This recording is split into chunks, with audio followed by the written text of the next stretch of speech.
Do you ever go on Twitter and spend like an hour engaging in conversations and reading a lot of posts, and then right after you feel like you're one of the most smartest people in the world after seeing what's been put out on Twitter? Because that's how I feel right now after engaging in a lot of conversations about various topics. And by the way, all of you, go follow him on Twitter right now. It's gonna be the first link in the pinned comment. Let's get me to 1,000 followers. That would be insane. And sometimes I genuinely think that my critical thinking skills are levels above a big percentage of the people in the world. And obviously I'm heavily exaggerating, but my point is that right now in the world, people are becoming dumber and dumber every single day. And one good example of this is the scientist DeGrasse Tyson, who has went absolutely nuts, and Andrew Tate called that out. Yeah, guys, be sure to leave a like on the video and subscribe with notifications. Also, check out the first link in the description to join a group where Tate put out the latest updates about everything, and you definitely don't want to miss out on anything. So yeah, check out the first link in the description. But yeah, let's just get into this. So it all sort of started when DeGrasse Tyson had a pretty crazy opinion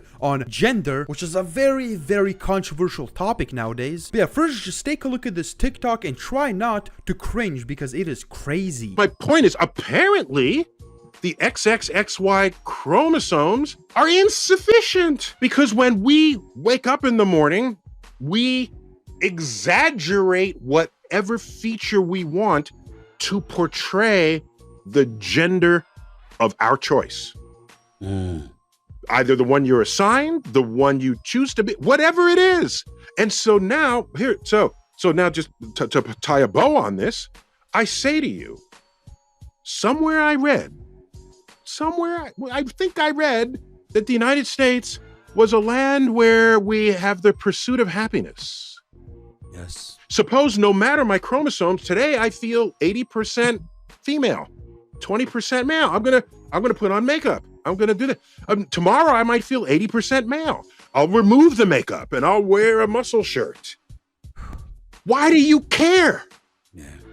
What business is it of yours to require that I fulfill your inability to think of gender on a spectrum? So what the scientist is trying to explain in his very scientific language is basically just the fact that science and facts don't matter. And honestly, that is pretty crazy coming from a scientist who has literally battled people over the truth of space and planets and all of that stuff. And seeing something like this from him is really, really concerning. It genuinely is. And this is the reason I feel like a genius sometimes, because I still have some sort of critical thinking skills to identify the truths of the world, because as I said, people are getting dumber and dumber every single day, and sometimes it's people that you would never guess who are the ones becoming dumber. You know, it's crazy. Niall the Asslick has fully exposed himself as an anti-science weirdo who's fully pushing the Matrix propaganda. He's either a legitimate moron or they have videos of him with his children. And honestly, that statement is very, very accurate, because that whole video was absolute BS, which he really tried to explain in very scientific terms, but it completely failed, because I am not that stupid personally, and I don't think a lot of people watching this video are. Most people that watch my videos about Tate or anything else are people who don't really lack too much critical thinking skills, in my opinion. And even some time ago, Tate sent a message to DeGrasse Tyson saying, I have a message for DeGrasse Tyson. Apparently the idea that stars and planets are different is totally inefficient to classify them as such, because when we wake up in the morning, we exaggerate the way we want to portray the celestial bodies. The classification, the sun or the moon are assigned, and the ones we want them to be don't have to align. Jupiter is large, it's mainly made of gas. Personally, I like to consider Jupiter a star. Stars and planets aren't different things. They're on a spectrum. In many ways, the gas giants are more similar to stars than the Earth or Mars. I read somewhere that in the United States, we have something called the pursuit of happiness. No matter what so-called scientists say about planets and stars, it makes me happy to say that today I feel like Jupiter is only 20% planet and 80% star. Why do you care, DeGrasse Tyson? What business is it of yours to require that I fulfill your inability to think over planets and stars on a spectrum? Sincerely, somebody who's just as an astrophysicist as you are a biologist. And that really puts the nail in the coffin, in my opinion. This guy is proving to be absolutely stupid. And don't get me wrong, he has really, really good ways of speaking, and there's a lot of facts that he says. But by seeing that one clip, you can tell that, as Tate said, they either have his children hostage or he's really a moron. But yeah, guys, give me your thoughts on this in the comments below. Be sure to click on one of the videos on the screen right now. That's it, and I'm out.